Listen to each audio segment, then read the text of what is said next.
Hi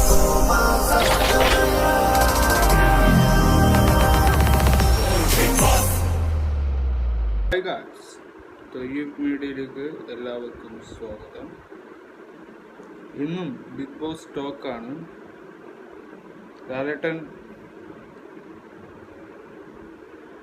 latest weekend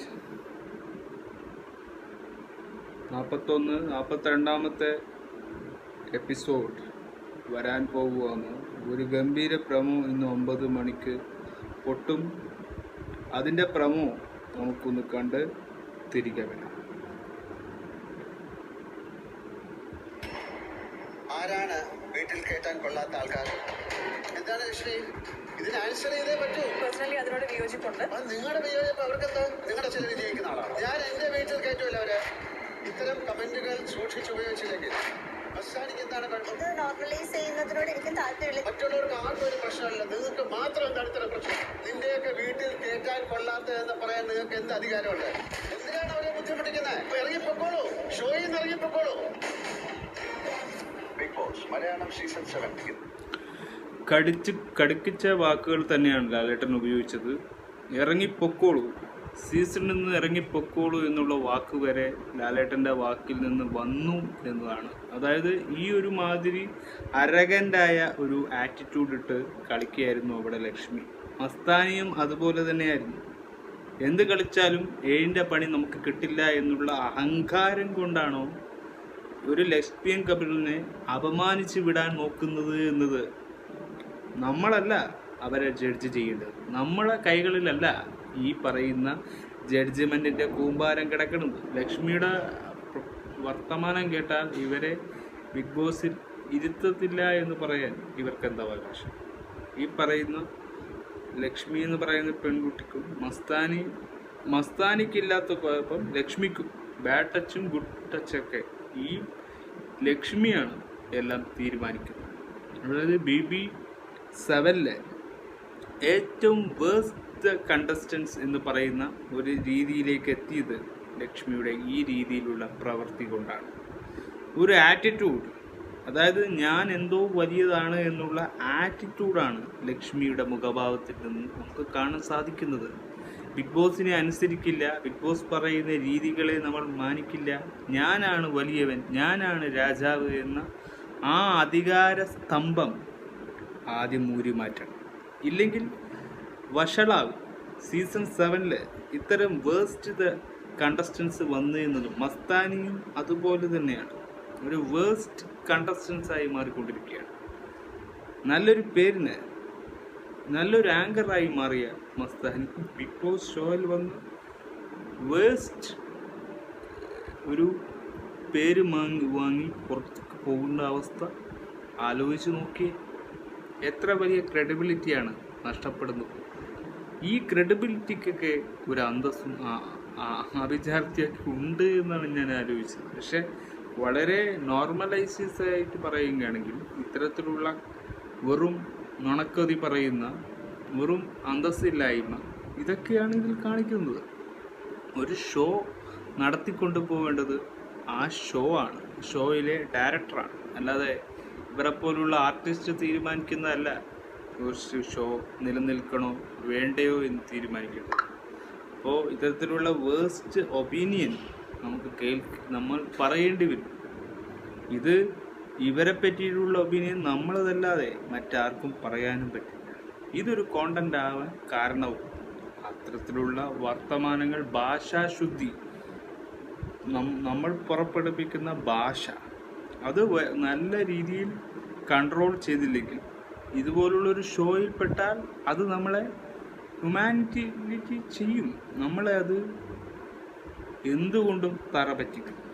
അതാണ് അവർ രണ്ടുപേരെയും മാത്രം ഫോക്കസ് ചെയ്ത് അവരെ മാത്രം ചൂസ് ചെയ്യുന്ന വേർഡ്സുകളാണ് ഉപയോഗിച്ചത്. അപ്പോൾ അത് അത്ര നല്ലൊരു രീതി ആയിരുന്നില്ല ലക്ഷ്മി എന്ന് പറയുന്ന ഒരു കണ്ടസ്റ്റൻസിൻ്റെ ഭാഗത്ത് നിന്ന് ബിഗ് ബോസ്. അതുകൊണ്ട് തന്നെ ലാലേട്ടന് ഇത്രയും അമർഷം ഉണ്ടായതേ അത്ഭുതം. ഇതെങ്കിലും സംഭവിച്ചല്ലോ എന്ന് പറയാൻ നമുക്കൊരു എന്തെങ്കിലും ഒരു കോണ്ടന്റ് കിട്ടിയത് അതിഭംഗിയായി ലക്ഷ്മി എന്ന് ചെയ്തതൊന്നും അത്രേ പറയാനുള്ളൂ. അതിന് ലക്ഷ്മിയോട് നന്ദി പറയേണ്ടി വരും. കാരണം എന്താണ് നിങ്ങൾ ചിന്തിക്കുന്നത്? നിങ്ങളുടെ റിയാലിറ്റിയുടെ ബോധം ഇത് തന്നെയാണ്. അല്ലാതെ ഇതൊരു കണ്ടന്റിന് വേണ്ടി മാത്രമുള്ള ഒരു ബിഗ് ബോസ് ഷോ ആണോ എന്നും നമുക്കറിയില്ല. നിങ്ങളുടെ സ്ട്രാറ്റജിയാണ് തിരിച്ചറിയാൻ കഴിയാത്തത്. ഒരു സ്ട്രാറ്റജി എങ്ങനെയാണ് കണ്ടുപിടിക്കുക എന്ന് പറഞ്ഞാൽ അത് ബിഗ് ബോസിൽ ഉള്ളപ്പോൾ തന്നെ നമുക്കത് മനസ്സിലാവും. പക്ഷെ ലക്ഷ്മി എന്ന് പറയുന്ന പെൺകുട്ടിയുടെ സ്ട്രാറ്റജി ഏതാണ് എന്ന് നമുക്ക് തിരിച്ചറിയാൻ പറ്റുന്നില്ല. ഏതോ ഒരു രീതിയിൽ അവർ ഗെയിം കളിക്കുന്നുണ്ട്. പക്ഷേ ഒരു ബാഡ് ചിന്താഗതിയിലുള്ള ഗെയിമാണെങ്കിൽ അത് ബിഗ് ബോസിന് നല്ലതല്ല. ഇത്തരത്തിലുള്ള ഗെയിം മുന്നോട്ട് കൊണ്ടുപോയിട്ടും കാര്യമില്ല. അതുകൊണ്ട് ബിഗ് ബോസ് അമ്മായി എന്നുള്ള പേര് വാങ്ങാനാണ് അവർ ചാർത്തുന്നെങ്കിൽ ആ പേര് വെറും വേസ്റ്റ് കണ്ടസ്റ്റൻസ് എന്ന പേരിലായിരിക്കും വരിക. അപ്പോൾ അതാണ് നമ്മൾ കാണാൻ സാധിച്ചത്. ലാലേട്ടൻ്റെ ആ ഒരു ഗൗരവമായ വാക്കുകൾ ഇന്ന് 9 മണിയോടെ തീരുമാനമാകും. ഇന്നത്തെ പ്രമോ ആണ് നമ്മൾ കാണാൻ. അതിന് സമയം ഇനി ഈ ഒരു ഷോ എപ്പിസോഡ് തുടങ്ങാൻ ഇനി മിനിറ്റുകളും സമയങ്ങളും ഉണ്ട്. നമ്മൾ ലൈവുകൾ കാണാറുണ്ട്, എപ്പിസോഡുകൾ കാണാറുണ്ട്. 41 വരെയുള്ള എപ്പിസോഡാണ് നമ്മൾ കണ്ടത്. ഇനി വേണ്ടത് 42, അതായത് വീക്കെൻഡ് എപ്പിസോഡാണ്. ലാലേട്ടൻ വരുന്ന എപ്പിസോഡാണ് ഇനി 42ഉം 43ഉം. ഈ 2 എപ്പിസോഡിലും ഒരുപാട് പറയാനുണ്ട്. എവിഷനുണ്ട്. അപ്പോൾ ഇപ്രാവശ്യത്തെ എവിഷനിൽ കിടക്കുന്ന ആൾക്കാരെ പറ്റി നമുക്ക് പറഞ്ഞിട്ടില്ല. അപ്പോൾ അവരെ പറ്റി നമുക്ക് പറയണമല്ലോ.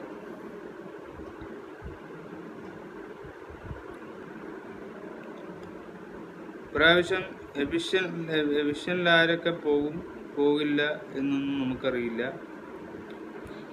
നമുക്ക് ഇപ്രാവശ്യം അങ്ങനെ ഒരു തീരുമാനം എടുക്കാൻ പറ്റുമോ എന്നും നമുക്കറിയില്ല. ആർക്ക് വോട്ട് കൊടുക്കണം എന്നത് നിങ്ങളുടെ. ഇവിടെ ആദില, ബിന്നി, രണ ഫാത്തിമ, അനുമോൾ, അഭിലാഷ്, അനീഷ്, നെവിൻ, അക്ബർ, ആര്യൻ, പ്രവീൺ, ലക്ഷ്മി, മസ്താനി, സാബുമോൻ, ഈ പറയുന്ന 2 പേരും, ഈ 2 വിക്ടമും ഈ എവിക്ഷനിൽ പെട്ടിട്ടുണ്ട്. ഒന്നും പറയാൻ പറ്റില്ല. പുറത്ത് പോകുമോ അകത്ത് നിൽക്കുമോ? ഇതിൽ അനുമോളുണ്ട്, നെവിനുണ്ട്.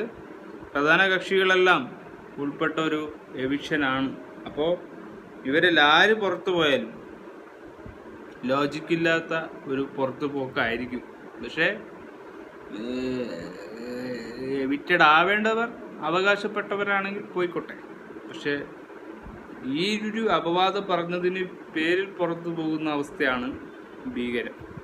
അത് അവർ തന്നെ ചിന്തിക്കേണ്ടിയിരിക്കുന്നു. ലക്ഷ്മിയുടെയും മസ്താനിയുടെയും സ്വഭാവ സവിശേഷതയാണ് അവിടെ കാണാൻ സാധിക്കുക. അതുകൊണ്ടായിരിക്കും അവരെ എവിക്റ്റഡ് ആക്കി കളയുക. അവരെ എവിക്റ്റഡ് ആക്കുമോ ഇല്ലയോ അത് ബിഗ് ബോസിൻ്റെ തീരുമാനം, പ്രേക്ഷകരുടെ തീരുമാനമായി നമ്മൾ നിശ്ചയിക്കുന്നില്ല. ഇപ്പം ഇവിടെ ലാലേട്ടൻ്റെ ഈ ഒരു റൂഡായ വാക്കുകൾ തന്നെ നമ്മളെ എന്തൊക്കെയോ പ്രതീക്ഷ വെക്കുന്നു. ഒരു പ്രതീക്ഷയുള്ള വീക്കെൻഡാണ് എന്ന് നമുക്ക് മനസ്സിലാക്കാം. അതാണ് നമുക്ക് മനസ്സിലാക്കാൻ പറ്റുന്നത്. അതുകൊണ്ട് തന്നെ പ്രാവശ്യം ലാലേട്ടൻ്റെ രീതികളും പ്രയോഗങ്ങളുമൊക്കെ ഭാഷാ രീതിയിൽ ഇത്തിരി വ്യത്യാസങ്ങൾ ഉണ്ടാവും. അതൊരു ഷോയുടെ ക്രെഡിബിലിറ്റിയാണ്. അപ്പോൾ ആ റിയാലിറ്റി മനസ്സിലാക്കിക്കൊണ്ടാണ് ഈ ഷോ നമ്മൾ കാണുന്നത്. ആ കണ്ടസ്റ്റൻസ്, ഈ മൊത്തം കണ്ടസ്റ്റൻസും കാണേണ്ടതും നിൽക്കേണ്ടതും അങ്ങനെയാണ്. എവിടെയും കിച്ചണാണ് അവിടെ എപ്പോഴും ഫൈറ്റ് നടക്കുന്ന ഒരു സ്ഥലമായി കാണുന്നത്. ഒരു ഗെയിം കൊടുത്താൽ, ആ ഗെയിം ടാസ്ക് കൊടുത്താൽ ഭംഗിയായി ചെയ്യാനുള്ള ഒരു ഇതില്ല അവർക്ക്. അവിടെയും തമ്മിത്തല്ലാണ് അവർ ശ്രമിക്കുന്നത്. അവിടെ എന്തെങ്കിലും പറഞ്ഞ് പേഴ്സണൽ അറ്റാക്കും ബുംറാങ് പോലുള്ള തിരിച്ചടിയൊക്കെയാണ് അവിടെ കിട്ടിക്കൊണ്ടിരിക്കുന്നത്. അതുകൊണ്ട് ഓരോ കലാകാരന്മാരുടെയും ഇത് പോയിക്കൊണ്ടിരിക്കുകയാണ്. അവരുടെ വേസ്റ്റ് ടൈമാണ് വരാൻ പോകുന്നത്. അത് അവർ മനസ്സിലാക്കാതെ എന്തൊക്കെയോ വായിൽ വരുന്നത് പറയുമ്പോൾ പുറത്തേക്ക് പോകുന്നത് അണുക്കളാണ് എന്നത് തിരിച്ചറിയാനുള്ള ബോധം ഈ പറയുന്ന മത്സരാർത്ഥികൾക്കുണ്ടാവണം. പൊട്ടക്കിണറ്റിലെ തവളയായി മാറുന്ന അവസ്ഥയാണ് ഈ ബിഗ് ബോസ് കണ്ടസ്റ്റൻസിൻ്റെ അവസ്ഥ. ഒരു തിരിച്ചറിവില്ല. പൊട്ടക്കിണറ്റിലെ തവളകൾ പറയുന്ന രീതിയിൽ ഞാനാണ് ഇവിടുത്തെ ഏറ്റവും വലിയ എന്നുള്ള ചിന്ത പറ്റില്ല. ചിന്തകൾ ബുദ്ധിയും എല്ലാം നഷ്ടപ്പെട്ടിരിക്കുന്നു. അതാണ് ഈ ഷോയുടെ മാജിക്. ആ മാജിക് തിരിച്ചറിയാതെ, നിങ്ങൾ എവിടെ കൊണ്ടെത്തിക്കുമെന്നത് തിരിച്ചറിയാതെ നിങ്ങൾ പ്രതികരിക്കാൻ നിൽക്കരുത്. പ്രതികരിക്കുമ്പോഴും അവിടെ കൺട്രോൾ ചെയ്യാനുള്ള മിടുക്ക് കാണണം. ഒരു കൺട്രോളിങ് പവർ മൈൻഡ് ഗെയിമാണ്, മെൻ്റൽ ഗെയിമാണ്. അത് കാണിക്കാതെ എന്തെങ്കിലോ വായി തോന്നി പറഞ്ഞാൽ അത് നിങ്ങളെ തന്നെ ബൂമറാങ് പോലെ തിരിച്ചു വരുന്ന ഒരു സവിശേഷത കുറവ് കൂടി നിങ്ങൾ കാണേണ്ടതുണ്ട്. അതുകൊണ്ട് ലക്ഷ്മിക്കും മസ്താനിക്കും നന്നായി കിട്ടും.